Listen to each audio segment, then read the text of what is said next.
সকাল থেকে পার্সেলের পর পার্সেল ঢুকছে, আউটগোয়িং এর পর আউটগোয়িং হচ্ছে। তার মধ্যে মাসির গ্যাস বুক করো, এইটা খারাপ হয়ে গেছে, এটা চলছে না, অস্থির অস্থির। কিন্তু একটা জিনিস দেখে আমার মন যার পর নাই খুশ হো গয়া। क्या है वो, मैं दिखा रही हूँ। দাঁড়াও, এই যা, এটা কি সুন্দর না? এটা না সকালে আমি যখন পর্দাটা খুলেছি, এটা ফুটেছিল কিন্তু ক্লোজ হয়েছিল, বুঝলি মিয়া? মিয়া,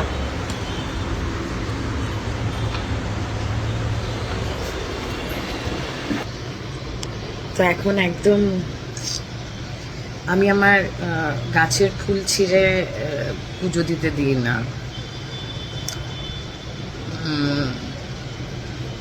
মানে কোনো সময় যদি একটু শুকিয়ে গেছে, হয়তো কোনো ছিঁড়তে হবে বা কিছু, আমি সরি বলেছি। গাছের তো প্রাণ আছে, তাই না?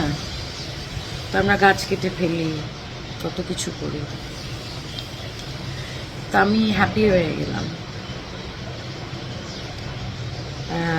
আমাদের চারিপাশে না অনেক কিছু থাকে যেটা আমাদের পজিটিভিটি দেয়, তো সেখান থেকে না নিঃশ্বাসটা নিতে হবে আমাদের। সো কিরম আমার দিকে মুখ করে রয়েছে,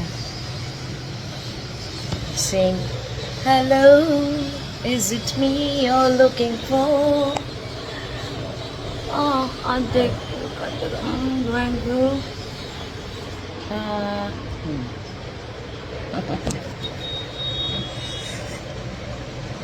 ভালোভাবে বাঁচতে হবে।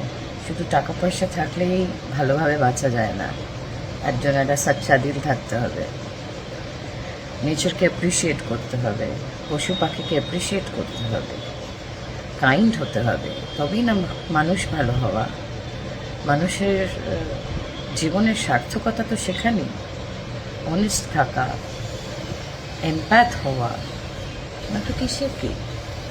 টাকা পয়সা কে নিয়ে যায়? আমি কিরকম মাদ্রাস লেখা মিত্র টাইপস কথা বলছি, কিন্তু বলতেই পারি এখন এই বয়সে, তাই না? এগুলো আমার উপলব্ধি।